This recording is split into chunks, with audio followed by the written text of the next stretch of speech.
우리 함께 말씀 보도록 하겠습니다. 함께 보실 말씀 우리 요한복음 1장 우리 35절부터 우리 42절까지를 함께 보도록 하겠습니다. 42절 35절에서 42절까지만 함께 우리가 말씀을 보도록 하겠습니다. 함께 읽습니다. 시작.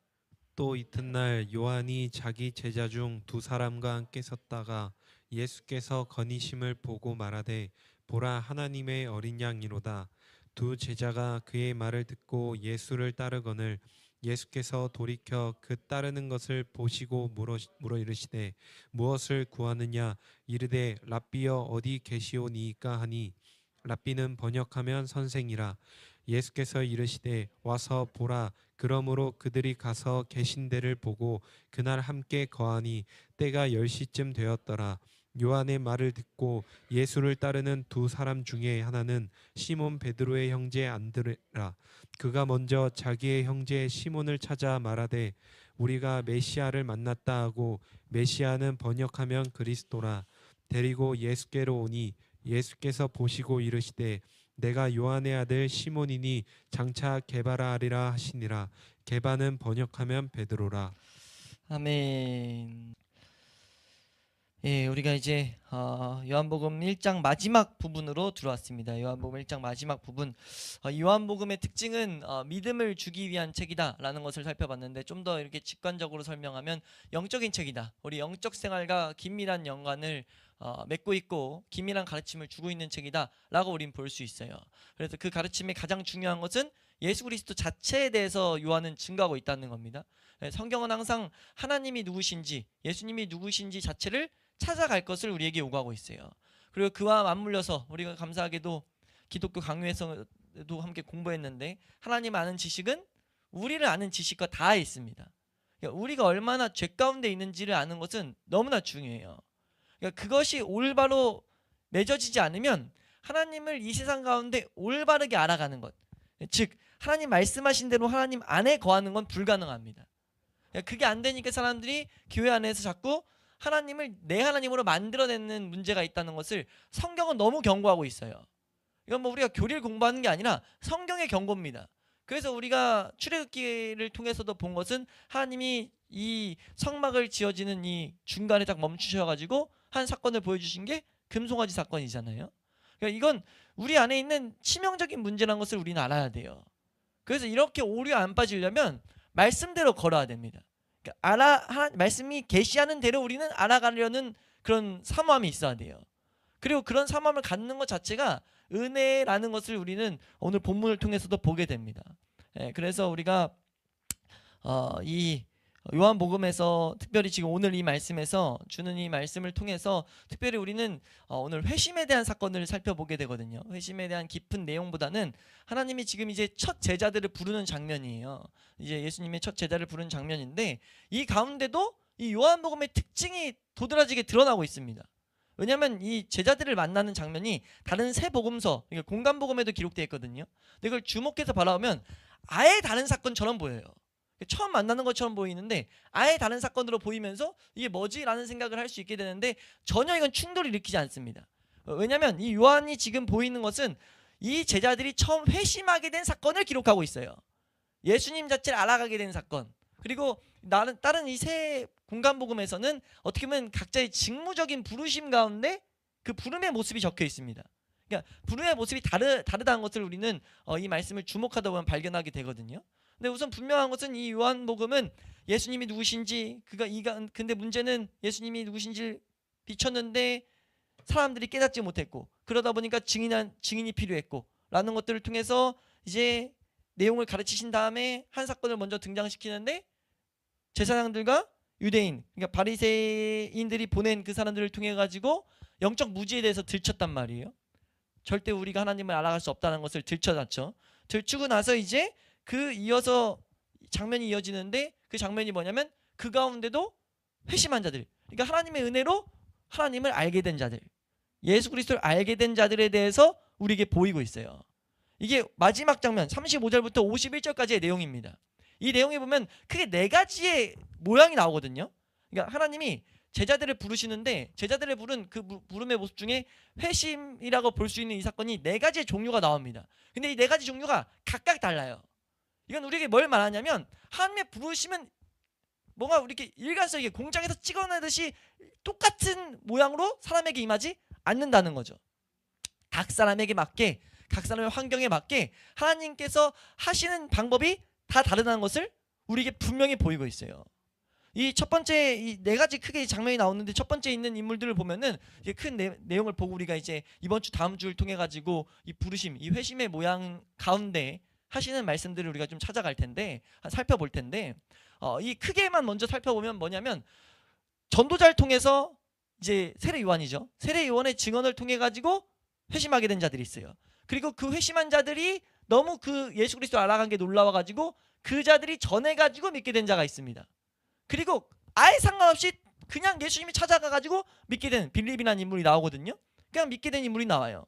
그리고 이제 또 하나는 나다니엘은 좀 특이한 인물로서 여러 가지 하나님이 이제 방편을 통해 가지고 믿게 하는, 물론 나다니엘에게도 사람을 보냅니다. 그러니까 첫 번째 타입, 첫 번째 모양, 두 번째 모양, 세 번째 모양을 나눌 수 있는데 두 번째와 네 번째 있는 인물이 사람을 통해서 복음을 받는, 이게 뭘 우리에게 상징하냐면 은혜를 받은 자들은 우리 철로역정에서도 본 것처럼 받은 걸 바로바로 말하게 된다는 거죠. 그 바로바로 말하게 되는 그 말함을 통해 가지고 하나님은 하나님의 이 역사를, 구원의 놀라운 선물들을 사람에게 주신다는 것을 우리는 알아야 된다는 거예요. 그리고 또 하나는 전도자들 통해서 메시지를 전하는 것을 통해서 우린 그것을 그 일이 이루어진다는 것을 볼 수 있다는 거죠. 그리고 또 하나는 뭐예요? 제한이 없이 우리가 사람이 없고 뭐 전환자가 없어도 우리 예수 그리스도가 하나님이 초자연적으로 분명히 일하심이, 하나님이 직접 일하심이 있다는 것을 우리는 알 수 있다는 겁니다. 이런 모양들을 지금 이 요한복음은 가르치고자 했다는 거죠. 큰 맥락에서 우리가 이제 좀 보겠지만, 그리고 또 이제 우리에게 분명히 말하는 것은, 이 메시지를 분명히 말하는 것은 각자 다른 성향이에요. 그러니까 이 첫 번째 나오는 게 요한과 안드레거든요. 35절 말씀 한번 보시면은 35절 함께 읽습니다. 시작. 자기 제자 중 두 사람과 함께 섰다가 여기서 지금 두 사람이라고 했는데 요 밑에 이제 두 사람 중에 한 사람에 대해서 분명히 말하는데 40절 말씀 읽어보시면 40절이에요. 40절 함께 읽습니다. 시작. 요한의 말을 듣고 예수를 따르는 두 사람 중에 하나는 시몬 베드로의 형제 안드레라. 안드레가 나오고 한 사람은 몰라요. 근데 이게 요한복음을 잘 보면 특징 하나입니다. 요한 자신일 때는 항상 감춰버려요. 자신을 안 드러냅니다. 근데 이제 이렇게 나면 거의 요한이라 보셔도 돼요. 여기는 분명한 요한이라고 우선 다들 이제 보는데 의의가 없고요. 그러니까 요한과 안드레예요. 요한과 안드레 이 사람들은요, 이 분명히 하나님을 너무나 사랑하는 자였잖아요. 요한은 사랑하는 자였고, 십자가 곁에도 분명히 서 있었던 유일한 제자였다는 것을 우리가 성경을 잘 보다 보면은 발견할 수 있는데, 이제 그 제자였던 사람이 나오고 안드레는 성경을 쭉 보면 타산적인 사람, 어떻게 보면 실용적인 사람이었다고 이제 보통 설명을 해요. 왜냐하면 이게 오병이어 사건을 통해서 많이 설명을 하는데, 그때 이제 아이를 찾아낸 사람이 안드레인 것을 요한은 기록해요.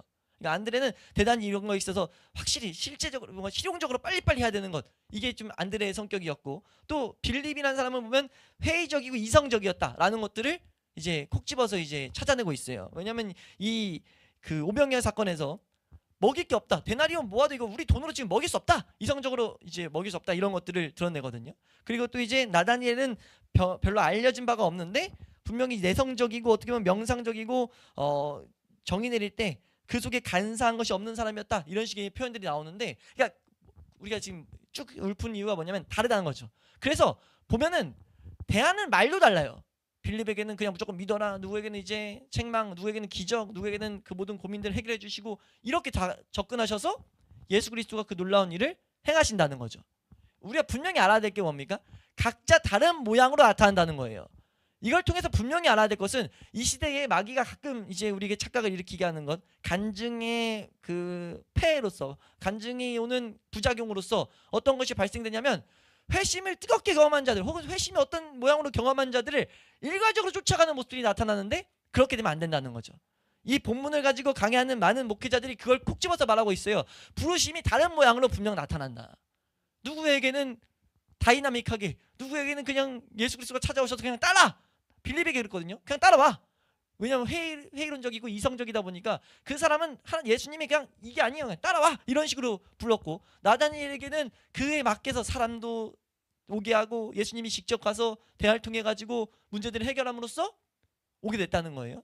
근데 우리가 여기서 분명히 알아야 될 것은 모양의 다름으로써 이것을 뭐라 그러죠? 일반화시켜서 일괄되게 우리가 취급해서 안 된다는 거예요. 예, 우리가 그러면 어떻게 이 회심에 대해서 일어나는가에 대해서 우리가 이 말씀들, 이 모양들을 통해서 보게 되는데, 이거는 분명히 네 부류의 사람이 나온다고 했어요. 이건 분명히 회심의 대표적인 그 인물들을 뽑아서 우리에게 보여주고 있는 것과 같다라는 것으로 우리는 이해할 수 있다는 거죠. 우리 여기서 다시 한번 새기고 가는 것은, 요한복음은 뭐 하는 성경이죠? 잘 믿게 하는 것, 그리고 그 믿음으로 하여금 생명이 풍성해지는 거예요. 이걸 위해서 가장 먼저 알아야 되는 게 뭡니까? 회심에 대한 거예요. 우리 교회에 회심의 사건이 어떻게 일어나는가를 정확히 우리는 알아야 된다는 거죠. 그래서 거기서 이탈해서는 안 된다는 거예요. 우리 이거를 정확하게 새겨놓을 수 있기를 주의 이름으로 축원합니다. 우리가 이제 이걸 2주 동안 본다고 했는데, 먼저 우리가 첫 번째 부류만 오늘 보게 될 것 같아요. 첫 번째 부류만 딱 보고 갈 건데, 다시 한번 우리 35절 말씀 읽어보시면, 이제 이 회심의 첫 번째 부류인 두 사람에게 일어난 일들을 우리 좀 생각해 보면요, 35절입니다. 시작. 또 이튿날 요한이 자기 제자 중 두 사람과 함께 섰다가. 지금 이 두 사람 요한과 안드레라고 볼 수 있다고 했어요. 여기서 우리가 생각할 수 있는 건, 지금 이 요한은 세례 요한입니다. 세례 요한이 지금 자기 제자 중에 두 사람과 함께 섰다가 라고 말하고 있어요. 그러니까 지금 여기서 우리가 생각할 수 있는 건 전도의 성과라고 볼 수 있는 거죠. 그러니까 지금 이 세례 요한은 전도자라고 볼 수 있거든요. 선구자, 예수님의 길을 준비한 자들이었는데, 이 세례 요한이 우리에게 중요한 이유는 뭐냐면요, 우리 모두는 세례 요한의 사명을 갖고 있다 봐도 무방합니다. 예수님 그래서 비교하잖아요. 세례 요한이 온 선지자 중에 가장 크다라고 말하고, 이 뒤에 있는 그 부류를 말하는데, 그건 누구냐면 그리스도인이라고요. 이 뒤에 있는 모든 올바른 참된 그리스도인은요, 어느 누구 작은 자 한 자라도 세례 요한보다 크다고 말해요. 여기 가운데 우리가 알 수 있는 건, 우리는 동일한 부르심이 있다는 거죠. 왜 세례 요한이 모든 선지자 중에 가장 크다 일컬음을 받았냐면, 예수 그리스도를 예표한 자였기 때문이에요. 모든 선지자들도 예수님을 가르쳤는데 직접적으로 그분의 길을 닦은 자이기 때문에 크다라고 칭함을 받았다고요. 그리고 그분을 우리는 더욱더 이제 증언하는 정도로 끝나는 게 아니라 나타내는 자들이 되기 때문에 우리는 다 더 크다고 칭함받는 거예요. 이해되시나요? 그러니까 그런 은혜가 있는데, 그런 은혜를 봤을 때 우리는 이 전도자의 사명이 우리 가운데 다 있다라는 것은 당연한 일이에요. 명백한 일. 마태복음에도 그걸 정확히 가르치죠. 우리는 제자를 삼아야 된다, 그걸 말하잖아요. 근데 여기서 볼 수 있는 건 이 전도에 대한 그 열매, 전도의 성과를 볼 수 있는데, 이 세례 요한이 지금 수고한 성과가 지금 35절부터 등장하기 시작해요. 세례 요한은 충실히 뭐 했습니까? 충실히 예수 그리스도를 증언했죠. 그 증언의 열매를 볼 수 있다는 거예요. 그러고 우리는 또 생각해 볼 수 있는 게, 여기서 이 세례 요한이 섬겼던 일, 이것이 세 가지 모습으로 나타났다는 것도 우린 주목해야 돼요. 다시 한번, 세례 요한이 이제 막 전했잖아요. 증언한 이 활동이, 이 전도의 활동이 세 가지의 모양으로 받아들여졌다. 첫 번째 뭐였냐면 거부함을 일으켰어요. 그러니까 이 위에 바로 나왔던 거부하는 자들이 나타났다는 거죠. 이해되세요? 전도에는 항상 이것이 따라온다는 걸 우린 주목해야 된다는 거예요. 하나는 또 뭘 볼 수 있냐면은, 많은 사람들이 따랐어요. 이걸 들었습니다. 이해되세요? 전도는 많은 사람이 들을 수 있어요. 그러니까 우리가 여기서 이걸 잘 새겨놓지 않으면 어떤 문제에 빠질 수 있냐면, 이 회심의 사건이 있어서 인간의 기대가 이제 하나님의 계획보다 앞서버릴 수 있어요. 우리 이 육신이 뭔가 우리 세상은 성과주의잖아요. 그러니까 이 전도도 뭔가 성과 이렇게 생각하다, 성과 이런 것들 막 의도치 않게 추구해서 뭐 하게 되냐면, 여기서 사실 나온다고 볼 수 있는 게 사형리 가운데 이제 영적기도 이런 거예요. 왜냐하면 빨리 믿게 하고 싶으니까, 뭔가 빨리 열매 보고 싶으니까 약간 다 있다고 볼 수 있거든요. 근데 우리가 분명히 알아야 될 건, 이 세례 요한이 계속 가르쳤는데 예수님 딱 오셨을 때, 지금 예수님 오신 장면이거든요. 세례 요한이 증거하고 있는 가운데 예수님 오신 거예요. 거기서 지금 열매 맺은 게 두 사람이었다라는 걸 성경은 말하고 있다는 거죠. 이건 우리가 제대로 주목해야 될 하나의 사건입니다. 그러니까 그렇게 많은 사람들이 세례 요한에게 세례를 받고 메시지를 듣고 영향을 받았는데 두 사람이에요. 두 사람이 지금 이 세례 요한의 제자 중에 예수님을 올바로 따르기 시작했어요. 얼마나 적은지를 우리는 알 수 있어야 된다는 거죠.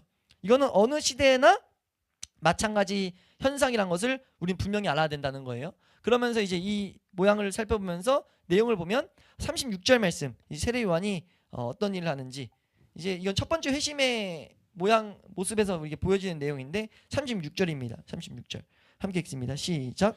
예수께서 건의심을 보고 말하되 보라 하나님의 어린 양이로다. 네, 세례 요한이 이렇게 말하고 있어요. 지금 우리가 이걸 보는 이유는 뭐냐면 하나님이 이 회심의 부류 가운데 분명히 바라봐야 될 것들을 말하고 있다는 거죠. 방금 살펴본 것도 회심의 첫 번째 부류는 분명하게 전도자를 통해서인데, 이 전도의 일에 있어서 이걸 우리가 사람들을 열매를 기대하는 건 우리의 영역이 아닌 걸 우리는 분명히 우선 알아야 돼요. 그럼 그런 마음을 먼저 새겨놓고 전도자들이 해야 될 게 무엇이냐? 회심의 사건은 분명히 하나님의 복음을 전해야 되는 건데 거기서 핵심은 무엇이냐라고 했을 때 지금 36절의 말씀이 사실 바로 위에 했던 말입니다. 했던 말 또 하고 있어요. 반복하고 있다는 거죠. 이건 우리가 이 반복을 하나님의 사람들이 똑같은 메시지를 반복할 필요가 있다는 것을 분명히 우리에게 가르치고 있다는 거예요. 한번 따라할까요? 메시지를 반복할 필요가 있다. 그리고 이 메신저들, 우리 이 복음을 전하는 자들이 강조해야 될 핵심 중에 한 가지는 무엇이냐면 이 중심 진리는 예수 그리스도의 희생적인 사역임을 우리는 알아야 된다는 거예요. 그러니까 이 희생적인 사역인 것을 우리는 새겨놔야 된다. 왜요? 회심은 이 가운데 일어나는 거거든요. 그러니까 정확하게 우리가 저번 시간에 살펴봤었죠. 어린 양을 말할 때 이 세상의 죄를 말하고 죄 때문에 죄의 문제 해결의 필요로서 예수 그리스도를 보낸 것. 이 사건이 지금 메시지가 이 안에 함축되어 있다고 그랬어요. 이것들에서 우리는 벗어나면 안 된다는 거죠. 회심은 우리가 어떤 방법적인 측면으로 그 사람의 마음을 뭐 이렇게 살살 위로해줘서 이런 식으로 접근이 되는 게 아니라는 거예요. 분명하게 이 희생적인 예수 그리스도의 희생적인 사건을, 이 사역을 분명히 말해야 된다라는 것. 그래서 우리가 이 세상 살아가는 동안 우리 죽동 회복의 교회는 우리의 주요 관심사가 이 하나님의 어린 양을 드러내는 것이다라는 것을 우리가 잊지 않을 수 있기를 소망합니다. 그러면서 지금 이 말에서 또 하나 봐야 될 게 예수께서 건의심을 보고 말하되 보라 하나님의 어린 양이다 라고 말하고 있어요. 여기서 우리가 생각해야 될 건, 이거는 출애굽기랑 같이 연결해서 보는 것들을 생각해 봐야 되는데, 보라 라고 할 때 이렇게 딱 보기 위해서 뭐 해야 됩니까? 이 보라라는 단어가 어떤 주의를 환기시키는 거라 말씀드렸어요.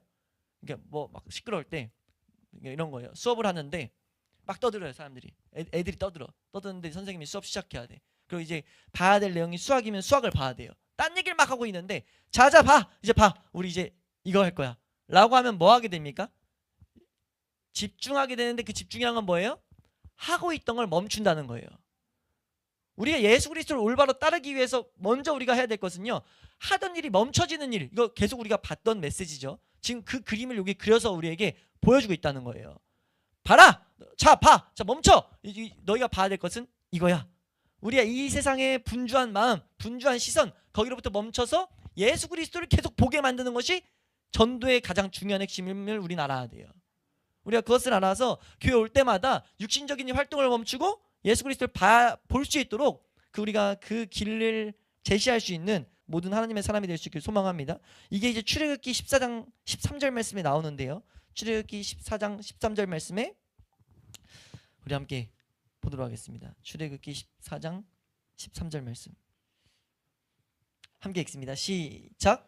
모세가 백성에게 이르되 너희는 두려워하지 말고 가만히 서서 여호와께서 오늘 너희를 위하여 행하시는 구원을 보라.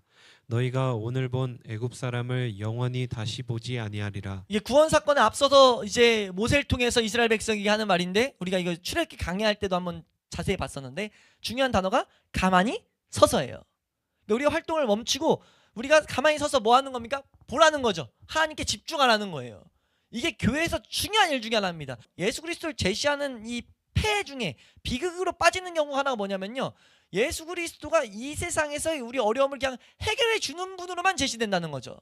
그게 아니라 어려움을 가지고 우린 어떤 사람들의 어려움을 가지고 복음의 전도에 중요한 도구로 쓸 수 있어요. 근데 그게 정확히 어떻게 해석해야 되죠? 이렇게 해석하면 안 된다는 거예요. 이 모든 어려움들, 당신의 아픔들, 이거 다 해결해 주기 위해서 예수님 오셨습니다 라고 접근되면 안 돼요. 그러니까 접근은 복음 전도의 핵심은 뭡니까? 그 모든 것들이 뭐라는 걸 먼저 가르쳐야 되죠. 그 모든 것들이 당신의 어려움, 당신의 아픔 해결해 주실 거를 말하기 전에 뭘 가르쳐야 돼요? 정확히 원리를 가르쳐야 돼요. 그거 왜 왔냐? 당신의 아픔, 당신의 어려움, 당신의 힘듦 왜 있냐? 이건 죄의 결과다. 이건 죽음의 징표다. 이게 먼저 가르쳐져야 돼요. 이게 가르치면서 뭐 해야 됩니까? 이거 멈추고 당신은 하나님을 찾아야 된다. 멈추고 하나님이 뭘 하시는지 봐야 된다. 가 돼야 된다는 거죠. 근데 이걸 끌고 들어와 버리는 순간 이건 하나님이 말하는 전도가 아닙니다. 전도, 성경이 말하는 전도는 항상 그거예요. 이 세상 태초에 천지를 창조하셨는데 문제가 뭡니까? 이 세상의 땅이 하나님 얼굴과 떨어져 가지고 혼돈과 공허와 흑암의 기쁨이 왔다가 첫 번째 가르침이에요. 그러니까 전도의 핵심은 무엇이냐? 멈추게 된다는 거죠. 이 지금 메시지가 봐라, 하나님의 어린 양이다 라고 말하는 것이 지금 그걸 그려서 우리에게 보여주고 있다는 거예요. 너희는 가만히 서서 멈춰서 세상 육신적인 활동을 멈추고 하나님께 먼저 집중해야 된다. 이 일이 풍성이 올바로 일어날 때 회심은 일어납니다. 회심의 은혜는 이때 일어나는 거예요. 이해되세요? 우리 이 원리를 놓치지 않을 수 있길 축원합니다. 이해되시나요? 37절 말씀 보시면요. 37절입니다. 시작.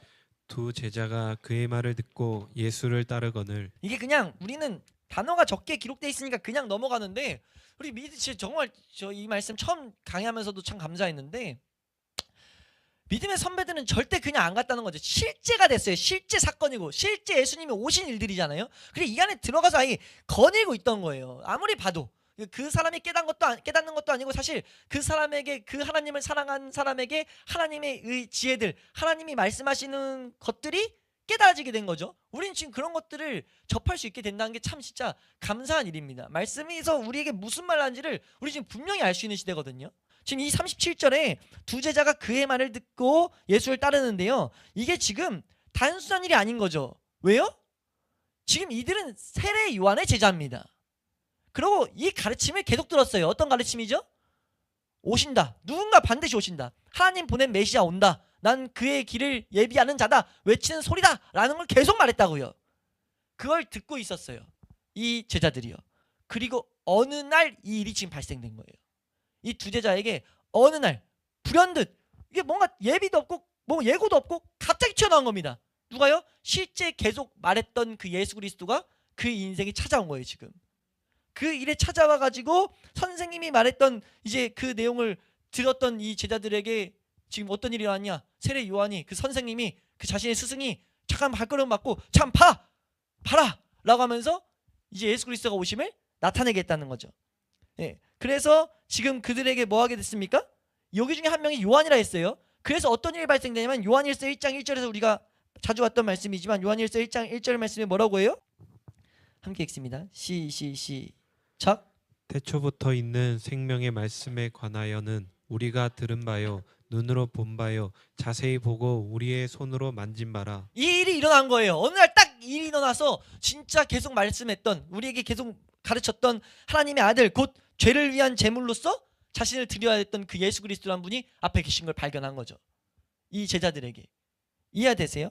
이 체험은요 자주 되풀이되어 왔다는 것을 우리는 분명히 알아야 돼요. 이 체험, 그러니까 이 원리가 되풀이된다는 거죠. 이 원리 한번 들어보세요. 우리들 가운데에는 그리스도에 대해 자주 듣기는 하나 아직까지 그를 개인적으로 알지 못하는 사람들이 많이 있습니다. 또 우리는 그리스도의 탁월함을 찬미하는 설교들을 들으며 사람들이 내 모든 소원은 그리스도, 그 안에는 넘치는 풍성함이 있다라는 것들을 노래하고 찬송하는 것을 듣고 또 성도들이 예수 그리스도에 대해서 증언할 때 그 증언에 감동되기도 합니다. 라고 말하면서 이런 것을 들을 때 마음은 그들과 똑같은 체험은 갈망하지만 아직까지 우리는 그리스도를 개인적으로 알지 못합니다. 그러다가 어느 날 그때 우리는 하나님의 사역을 돕고 있었던가, 혹은 방에서 홀로 그냥 성경을 읽고 있었던가, 혹은 그냥 무릎을 꿇고 하나님께 그의 아들을 계시달라고 막 구하고 있었던가, 기도하고 있었던가, 혹은 직장에서 일을 하고 있었던가 하네. 그때 갑자기 그 전까지는 단지 한 이름에 지나지 않았던 분이 나의 삶에 실제 있는 실체로서 계시되는 것입니다. 라고 가르쳐요. 그러니까 우리가 이걸 잘 새겨놔야 되는 이유가 뭡니까? 우리가 조급하게 이렇게 하세요 저렇게 하세요 할 수 있는 영역이 아니란 거죠. 단지 예수 그리스도의 필요성에 대해서, 우리의 죄에 대해서, 그리고 그분이 한 희생적인 사역에 대해서 계속 들으셔야 돼요. 듣고 구하셔야 되죠. 그때 어느 날 하나님께서 작정하신 때에 각 사람에게 맞게 하나님이 예수 그리스도를 계시하신다는 거예요. 이렇게 복음은 전달되어 왔다는 거예요. 이 첫 번째 원리는 우리는 분명하게 알아야 된다는 거죠. 그러면 구약시대 한 성도처럼 우리가 주일날 찬양학과 연습하는 것도 많은데 욥이라는 사람이 고백했던 것처럼 뭐라고 고백했습니까? 주에 대해서 귀로만 듣기만 하였사오나 이제는 내가 눈으로 주를 바라봅니다 라는 고백을 하게 되는 것처럼 성도와 이 세상에 그 하나님을 경험한 놀라운 한 성도가 이제 태동하게 된다는 거죠. 우리가 그것을 알게 됐을 때, 그런 은혜가 오게 됐을 때 이제 우리가 알아야 될 게 뭐냐를 이제 가르치는데, 먼저 알아야 될 건 이런 일이 이런 원리로 이루어진다는 거, 우린 분명히 놓치지 않을 수 있게 축원합니다. 그래서 이런 이제 예수 그리스도에 대해서 하나님이 계시하신 게 있었다라고 했을 때 우리가 이제 뭘 해야 되느냐에 대해서 이제 성경이 계속해서 가르친다는 거예요. 그래서 보면은 37절 말씀에 보면은 예수님을 따랐다라는 것이 나와요. 그러니까 우리가 영혼의 깨우침을 받아서 예수 그리스도의 필요성을 어느 정도 알면 계속 예수 그리스도를 따라가야 된다는 거죠. 따라가야 돼서 예수님을 찾아가야 된다는 겁니다. 예수님을 찾아서 가는 일이 우리 가운데 있을 수 있길 축원합니다. 그러니까 어느 정도 우리가 하나님에 대해 예수 복음을 듣고 예수님을 알게 되면 찾으셔야 돼요. 계속 예수님을 찾아야 되죠. 구해야 된다는 거예요. 우리 38절 말씀입니다. 38절 함께 읽습니다. 시작. 예수께서 돌이켜 그 따르는 것을 보시고 물어 이르시되 무엇을 구하느냐 지금 이르되 이어서 계속 읽겠습니다. 시작. 랍비여 어디 계시오니이까 하니 랍비는 번역하면 선생이라. 네, 예수님이 분명하게 지금 이 질문 가운데는 이런 말씀을 묵상하다 보니까 존번영 같은 분들은 철로역정에 계속해서 묻는구나. 영혼의 상태를 깨닫게 하기 위해서 묻는구나. 이건 왜냐하면 분명하게 이 따르는 자들의 영혼의 상태, 이 따르는 자들의 중심을 지금 들춰내시기 위한 질문이거든요. 너 지금 뭘 구하냐? 그러니까 우리가 다른 복음서에서 이미 서신서 같은데 가르친 이 계시된 내용이 여기 보여지는 건데, 뭐냐면 우리가 하나님을 구할 때 중심이 뭘 구하는지를 우린 정확히 하고 따라야 된다는 거죠. 왜요? 이상한 걸 가지고 예수님을 하나님 앞에 나올 수 있거든요. 그러니까 하나님을 구한다고 하고 있는데 어떻습니까? 그냥 사람들이 막 따르니까 따를 수 있어요. 이게 진짜 조심해야 될 일들이죠. 많은 사람이 가니까 그냥 가는 거. 그리고 또 어느 일이 있었습니까? 이 가운데 분명히 있었던 거, 지금 떡과 물고기 이런 것들, 혹은 치료받기 위해서 어떤 이런 일들 때문에 쫓는 사람들이 막 생겼어요. 혹은 어느 모습 가운데 예수님이 진짜 존경받을 모습이니까 막 사람들이 쫓았어요. 근데 하나님이 항상 묻는 건 뭐냐면, 너가 지금 뭐 때문에 날 쫓고 있느냐를 하나님은 성경 내내 계속 묻는다는 거죠. 왜요? 뭐가 돼야 되기 때문에? 하나님 자체를 구하는 게 돼야 돼요. 그러니까 하나님을 구할 때는요, 교회에서 이 원리를 가르치지 않으면 교회 신앙생활 아무리 많이 해도 말짱 도루묵 아무런 그냥 헛다리 짚는 거일 수 있다는 거죠. 그러니까 하나님 앞에 나올 때 우리가 말라기서에서도 계속 공부했지만, 하나님은요 하나님을 찾지 않고 나오는 것 애초에 안 하길 바란다는 거예요. 우리가 이것을 정확하게 알 수 있길 축원합니다. 이 두 사람에게 무엇을 구하냐라고 한 것은 마음을 살피게 하는 질문이었다라는 것을 우리는 분명히 알아야 된다는 거예요. 하나님은 형식적이거나 미신적인 예배는 원치 않는다는 것을 우리가 반드시 알아야 될 줄로 믿습니다. 우리가 분명히 여기서 알아야 될 건 뭐냐면, 이 가르침대로 예수님만을 필요로 해서 따르는 사람은 정말 소수였다라는 거. 많은 사람이 우르르 가는 그게 절대 길이 되면 안 된다는 거죠. 우리 중심에 하나님을 찾는 것이 돼야 되는 것이 가장 중요한 한 가지라는 거예요. 그래서 우리가 요 가운데 분명히 하나님 보이시는 것, 예수님이 원하시는 것, 예수님을 찾는 그 마음을 지금 예수님은 원하고 계신다. 우리가 무엇을 구하느냐, 이 질문 앞에서 우리는 생각해 봐야 된다는 거예요. 항상 이 질문을 가지고 전도자들의 마음을 살펴야 된다는 거죠. 뭐 구해요? 뭐 구해요? 그래서 그들이 구하는 거, 교회 가운데 기도 뭐 하세요? 물어야 된다는 거예요. 그들의 기도가 뭘로 조정될 때까지요? 하나님만을 찾는 것이 될 때까지. 내가 기도 이런 거 했어요, 이런 거 했어요. 정확히 진단해야 돼요. 그거 구하는 것 하나님이 분명히 말씀하셨어요. 너희는 먼저 그의 나라와 그의 의를 구하라고 했지, 이 모든 쓸 것 구하는 것, 왜냐하면 보통 기도를 딱 물어보면 뭐가 됩니까? 우리의 내 자녀 문제요, 내 직장 문제요, 내 친구 문제요, 내 삶의 문제요, 내 건강 문제요, 다 어떤 문제로 자꾸 나와서 하나님 앞에 기도하고 있는데, 그 기도 조정해 줘야 된다는 거예요. 왜냐하면 하나님 받지 않는다고 한 예배를 우리가 드리고 있다니까요. 기도는요 하나님을 찾는 거, 기도는 하나님을 찾는 거거든요. 근데 그렇게 찾으면 그건 회심의 길에 선 게 아니라, 회심의 은혜를 주시는 그 가운데 있는 게 아니라, 아예 자기가 믿는 하나님을, 자기가 원하는 하나님을 만들어내고 있는 거예요. 한번 우리가 자주 말하잖아요. 돌 쌓아놓고 빌고, 달 보면서 물 떠놓고 빌고. 안 들렸다. 물 떠놓고 빌고, 분수에다가 동전 던지면서 빌고. 하나 더 들었어요. 이게 비는 거랑 하나님 앞에 비는 거랑 뭐가 다르냐는 거죠. 정확히 하나님은 그런 거 원하지 않는다고 말하고 있다는 거예요. 뭘 구해야 돼요? 무엇을 구하느냐라고 했을 때 이들의 대답을 여기 기록해 놓으신 이유는 이 제자들이 회심을 한 걸 우리 보고 있잖아요. 이 회심한 제자들이 어떻게 대답을 했는가를 하나님은 보라고 말한다는 거죠. 이 사건이 지금 회심했다가 아니라 회심한 이들이 지금 이런 길들로서 회심을 하게 됐다는 것을 요한은 가르치고 있다는 거예요. 왜? 요한의 특징은 뭐니까? 믿게 하는 거기 때문에 영적인 일을 가르치고 있다는 거예요. 우리 지금 이들이 대답한 대답을 한번 보겠습니다. 대답 한번 보시면요. 38절에 이어서 다시 한번 보시면 38절 무엇을 구하느냐 이어서 한번 보시면 38절 전체를 읽겠습니다. 시작.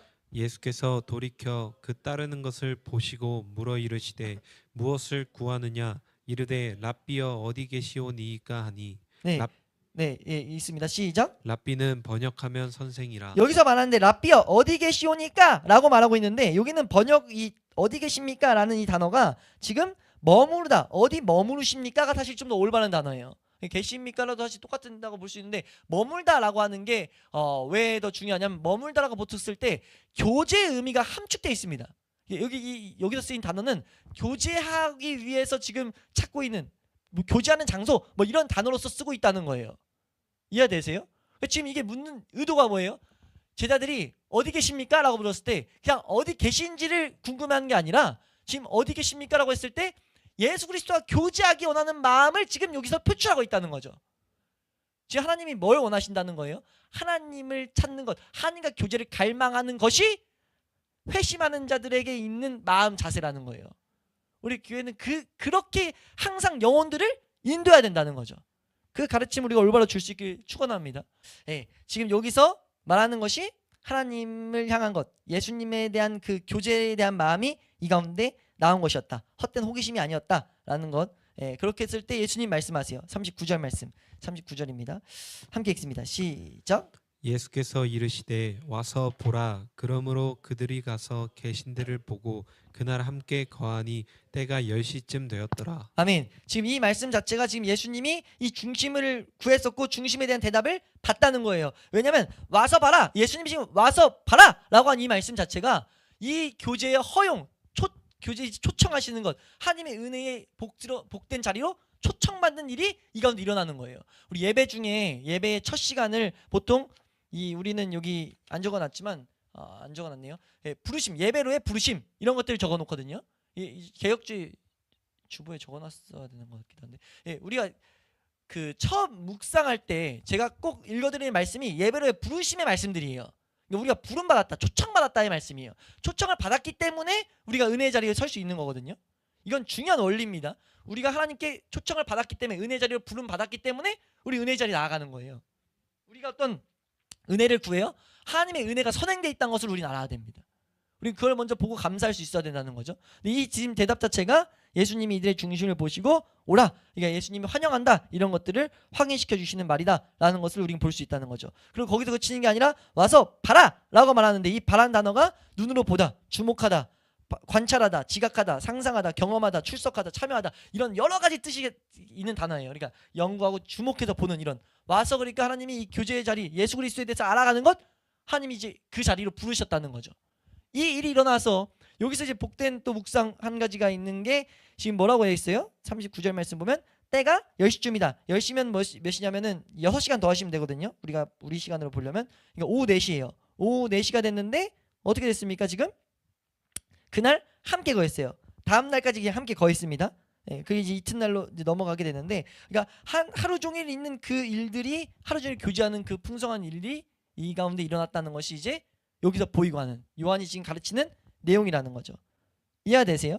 예, 여기서 우리가 주목해야 될 또 한 가지는 이게 어떻게 보면 큰 메시지의 이제 종결입니다. 이 두 제자가 놀라운 회심의 은혜가 들어오게 된 것은 첫째 전하는 자가 있기 때문이었어요. 여기서 우리 주목해야 될 건 뭡니까? 그것을 듣고 쫓아오는 자는 지극히 소수라는 거예요. 그리고 또 알아야 될 건 뭐예요? 때와 기한은 몰라요. 근데 단지 그 부르심 가운데 우리가 주목하고 있을 때, 그 가르침에서 벗어나지 않고 있을 때 하나님 반드시 은혜를 주신다는 거죠. 이 은혜를 주셨을 때, 어떤 이제 예수 그리스도에 대한 초점을 주셨을 때 우리가 해야 될 건 뭡니까? 그분만을 찾으며 그분과의 교제를 갈망하며 나아가야 된다는 거예요. 그때 하나님은 놀라운 초청의 이 은혜를 이들에게 주신다는 거죠. 우리에게 주신다는 겁니다. 우리가 그런 이 첫 번째 원리로서 일어나는 것들도 우리가 많이 경험하는 우리 교회 될 수 있길 소망합니다. 그래서 이제 이런 은혜를 경험했더니 바로 나가서 전도한 내용이 나오는데 이건 다음 주에 보겠습니다. 다음 주에 우리가 내용들과 함께 보도록 하겠습니다. 증거해야 된다라는 것. 여기서 지금 단어 설명을 안 드렸는데, 39절에 그날 함께 거하니라고 했을 때 이게 언제나 영적인 교제를 가르쳐주는 단어예요. 그러니까 영적인 교제가 이 가운데 있었다라는 것을 성경은 요한은 우리에게 보이고 있다는 거죠. 그러니까 지금 우리가 이 35절부터 말하는 회심의 첫 번째 이 모습을, 우리가 이 원리를 잘 새겨 놓아서 우리가 다른 복음을 가르치지 않는 우리 교회 될 수 있기를 소망합니다.